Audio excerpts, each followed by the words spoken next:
Ang araw na hindi dapat tayo natalo, isang kwento ng kasaysayan na bihirang ikumpleto sa eskwela.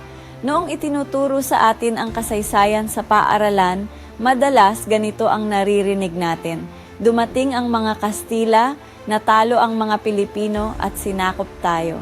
Simple, diretso, pero kulang dahil may isang araw sa kasaysayan ng Pilipinas na hindi tayo natalo. At kung iisipin mo ng mabuti, doon dapat nagsimula ang ibang kwento ng bansa natin.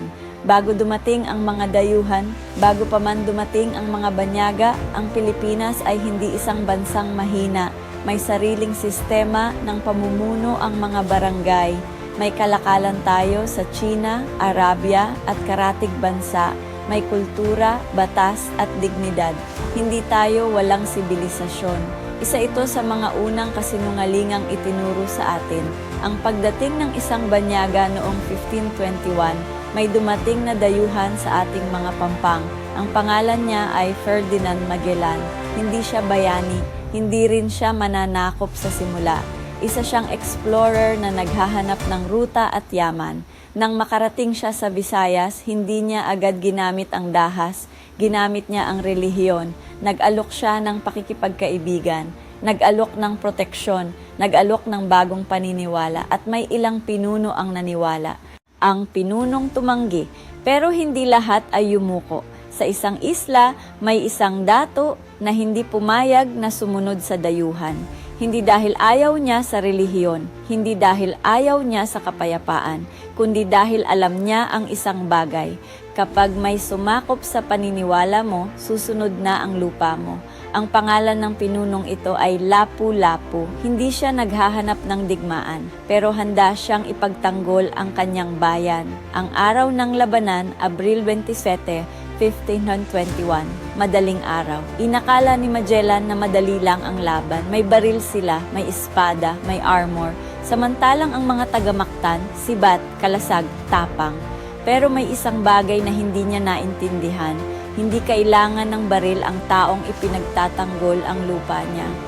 Habang papalapit ang mga Kastila sa baybayin, nahirapan silang lumusong sa mababaw na tubig. Samantalang ang mga mandirigma ni Lapu-Lapu nasa sariling teritoryo.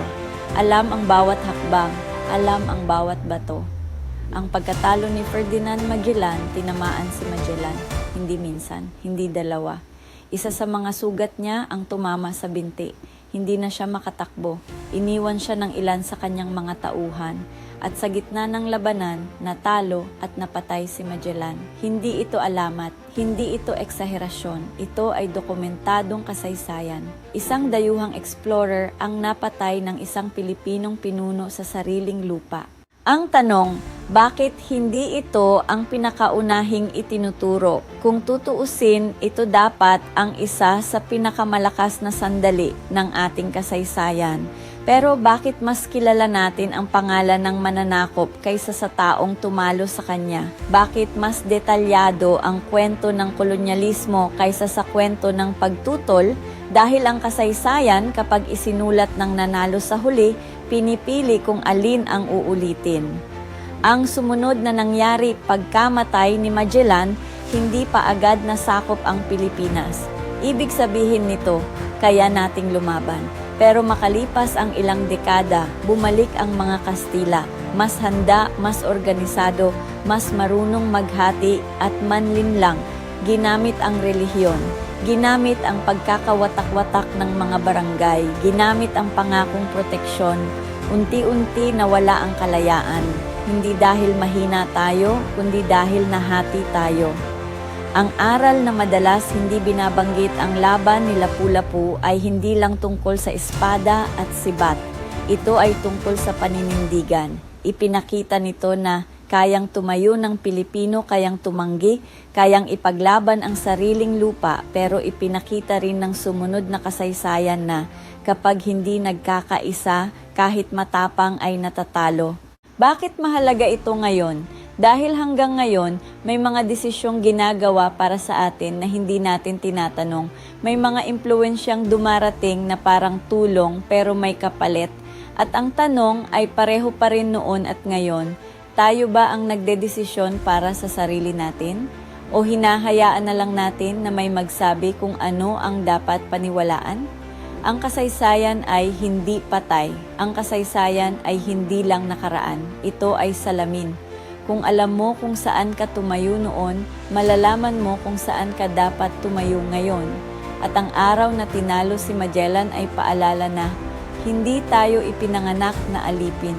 Pinili lang minsan na manahimik. Kung may isang bagay na dapat tandaan sa kwentong ito ay ang kasaysayan ay hindi lang para kabisaduhin. Ito ay para unawain at ipagpatuloy ang laban na hindi natapos. Dahil ang tanong ay hindi na, natalo ba tayo noon? Ang tanong ngayon ay, tatayo ba tayo kapag kailangan ulit?